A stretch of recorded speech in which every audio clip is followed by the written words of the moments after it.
was it GamerCon? I believe so. I think I think as we get that answer here, we're gonna get Jukain on the Peach, Jakal on the Wolf, and I expect Jakal to at least do some job against Jukain, but can't really underestimate a Peach if you're anyone. Nope, and not Jukain at all. And you know, I've talked about it before with Kelvin, and he's been in a rough patch. But you know, what? Hey man, diamonds. Pressure makes diamonds. So if Jukain can find his way through, actually, this is a run back from a while ago, Jukain versus Jakal. So let's see what Jukain has done to be able to adjust against such a stalwart, such a staple for Tri-State Smash. But right now, Jakal seems to be doing the best job at stage control right now, landing another nair, another one glance. Okay, tries to fight the back air, does not find a mark there, but now Jukain has his chance to grab the stage control, gets 59% and tries to go for the turnip here, but unfortunately just misses. And yeah, this is a good turnaround for Jukain because he was getting dominated on the stage at all times from Jakal earlier, and now we're pretty much at an even standstill unless something changes right now. Yeah, and this is the problem when you deal with Wolf. Yeah, that kills. I don't think Jukain was expecting that too, because I mean he might have DI'd in for that. All the up smash? Trying to read a jump. I mean he got it, but just couldn't connect that up smash. And yes, to answer the question of what tournament he got second in, it was GamerCon. Lost to Light in Grands after resetting, so fortunate stuff for him. Yeah, I think Jakal wants to take his revenge. Okay, that Nair just catches the ledge jump from Jakal there. Jukain gonna even it right there. Got 2 stocks apiece, and I believe Jakal wants to take that energy he got from GamerCon and try to get this Fusion 199 victory. But as we said, this is pretty much a hard one of the harder fusions to win as of right now. Down smash does not find the mark. Right, does get the read on that roll and just couldn't connect that move. And Jukain has been trying to maneuver his way through with these float cancels, going for nairs, going for forward airs even, but keeps on getting caught out by Jakal. And that's what happens, right? When, as a top player like Jakal, you play against guys like Mutes, and it's so, you learn so much, right? And Jukain, of course, has to somehow live up to that, somehow make a statement. If he beats Jakal, I mean, it's possible, definitely. Yeah, but as I've been saying throughout this entire set, so far Jakal's been having better stage control and better stage advantage, because look at the options he's throwing out. Another up throw lands, has to float in the air, at least Jukain's going to have to do. And now we're back to the stage, but once again, down tilt sends him off stage, and that's a dash attack for a stock. Oof. Right now, I mean, Jakal maintaining this lead, I think that's the most important thing against such an explosive character like Peach, getting the Peach Bomber on Jakal, looking for that forward smash, the golf club even. Oh, a little bit questionable with the usage of Toad right there. Jakal's kind of running away with again, down there lands. Okay, and now Jakal lands safely on the stage again and lands another down throw. Oh my god, I thought he was going to go for the wolf, but he gets it though! Well, hey man. You kind of called it, right? You kind of called the wolf flash there. But man, that's the thing that a lot of people don't really go for a lot, is that down throw wolf flash. It's risky. That's why people don't do it. It's high risk, but man, is it high reward. And it's crazy how quickly that will kill, how that will incinerate a stock. And you could see Jakal with a 2 stock in that first game against someone like Jukain. Again, like I said, has been in a rough patch recently, but has shown his stuff. Oh, that was crazy. Just getting that air dodge read. And that's what happens when you panic, right? Against a guy like Jakal. You can never go for that American air dodge ever again. So you gotta be ready. I mean, depends on who you talk to. I mean, yeah, you can call it the American air dodge, but I think that's just a force of habit for people. But anyway, game 2 here. Town and City is the counterpart for Jukain. Bigger stage. I don't know if it's going to be bigger results here. It's so weird because a lot of wolf kills will be coming off the side of the stage. So will it be for Peach, but you're giving much more benefit to Jakal than you are to yourself. So you gotta risk it all, right? You gotta hope and pray that this works out. And right now, it doesn't look like the cards are in Jukain's favor whatsoever.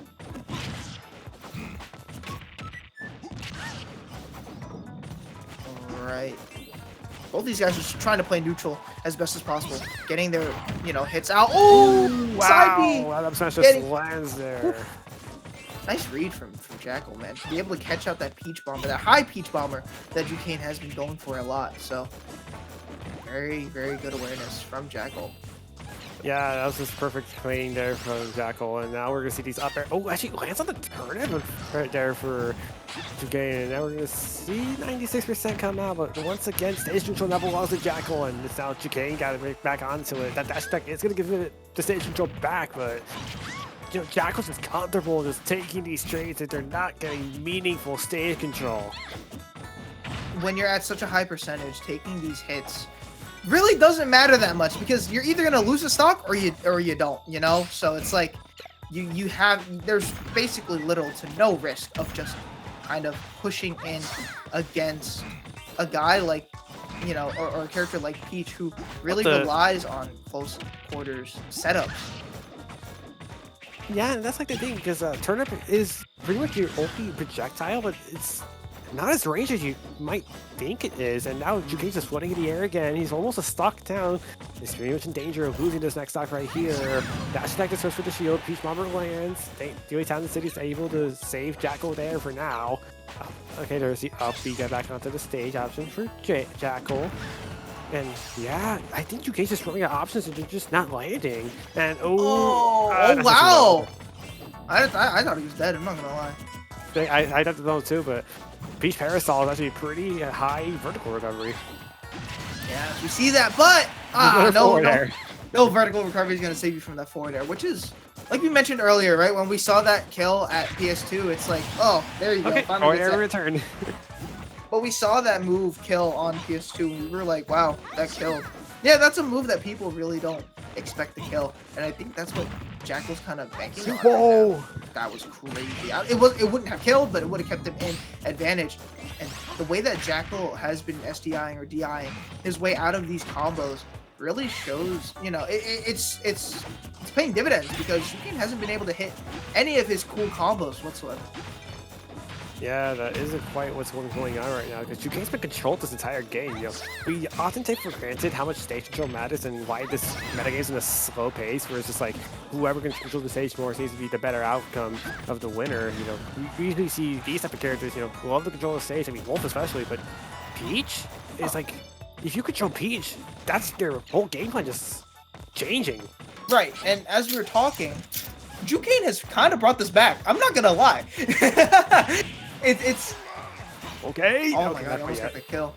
Alright, do you get this back? No, really, really good. Oh! Too low though. You have to get punished you get for being on the top platform in Town City. Yup. Oh, the down smash. Okay, that's gonna kill. We're in the last stock. Hey, Jukain has brought this. I believe production it is 1-0 Jakal right now. I don't think he updated the score, but nonetheless, yeah, Jukain has brought this back. Stitch! I just realized. All right, can he find it? Though? Oh no! Hit.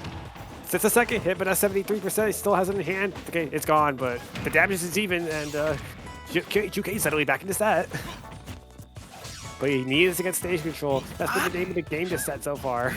And he's not punishing Jakal going for these aerial approaches, granted. There you go. And that just takes the stock. I thought he was going to survive on the top last up, but instead we got to gain 3 from Jukain. Jukain is kind of fired up. I'm not gonna lie, man. After that, after making that comeback, okay, I would be fired up too. Here's the thing: you called my Wolf Flash landing in game 1, and now I was calling your aerial read for Jukain. That's kind of true. I was like, man, he's approaching a little bit in the air too much. Boom! Up smash. A little bit of a love tap.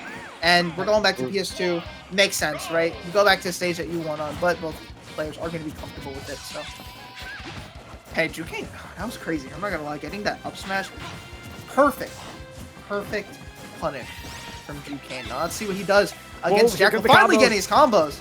I think Jukain's finally found his rhythm from that game, too. You know, getting a read that well, just getting you the confidence, just get out your normal game bugs. I think a lot of what's been happening throughout the entire set was that Jukain was never getting his game plan in, and he was never comfortable getting the stage control aspects of the game because with Peach, you really are never just used to stage control being your primary game plan because you want to hit turret combos or any of your down tilts. It's just weird for you to play it right now. So far, Jukain's, I see better adaptation on stage control. Yeah, and it's one of those things where it's like, if you can't hit your turnip combos, make sure that your stray hits count. Make sure that they send your opponent into disadvantage, because even though Wolf has good aerials to come back and land, when he's in disadvantage, it tends to be difficult. So Jakal right now in advantage as we speak, missing that back air, looking for the Wolf Flash, but doesn't get punished. No, he didn't, just because Jukain was like in the top platform there, so it's like it wasn't really well punished. If you get a World Peach Bomber, it's gonna be a Stitch. Do we find the mark? No, we don't. Nah, it's fine. Honestly, I feel like if you throw away Stitch, it allows for better opportunities for, you know, Jakal to approach and find potential punishes. The regrab gonna be, you know, saved by the Peach Parasol, but the Peach Parasol not gonna save you from that back air. No, it will not, unfortunately. Jakal not in a bad position there. Oh, reverse snare lands. Okay, the turner just misses the Wolf Flash just barely. Now Jakal he's back onto the stage and back into the stage. Tries to dominate the middle, and so far, Jukain's just left floating. He's floating, he's thinking, but so far his airspace has been invaded by Jakal. Oh, the Wolf Flash! That's the punish. That was crazy! Okay, gets the backer, but Jukain was not expecting that whatsoever. I mean, if you're in range to go Wolf Flash to ledge, you gotta be aware of that option. You can't just fall into that airspace where you get spiked, and unfortunately that's what happens with Jukain. I think a lot of his momentum is just gonna be gone from that, and that's the second one to finish it. Wow, Jakal. And one slip up.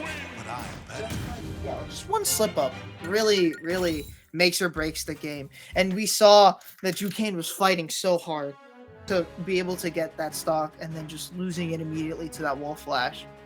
That's gotta suck. But I think if you're Jukain, if you take anything out of it, is never say never.